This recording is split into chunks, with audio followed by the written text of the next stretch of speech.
আসসালামু আলাইকুম। সংযুক্ত আরব আমিরাতে বসবাসরত আমার বাংলাদেশি ভাই ও বোনদের একটা সতর্কবাণী দিতে চাই।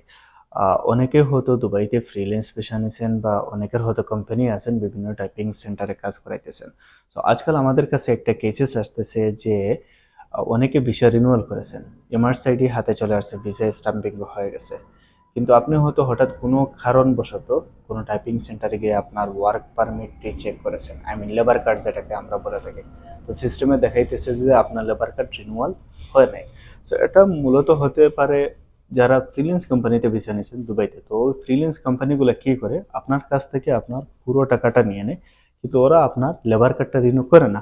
লেবার কার্ড রিনিউ না করে আপনার Emirates ID and visa stamping medical ওগুলো করে ফেলে, যাতে আপনি বুঝতে পারেন যে আপনার ভিসাটা কমপ্লিট হয়ে গেছে, কিন্তু লেবারের সিস্টেমে আপনার ওয়ার্ক পারমিটটি এক্সপায়ারি রয়ে যায়, যার ফলে আপনার লেবারের সিস্টেমে 2000 দিরহামের মতো ফাইন চলে আসে, প্লাস আপনার নন রিনিউয়াল এই লেবার ফিসটাও থেকে যায়।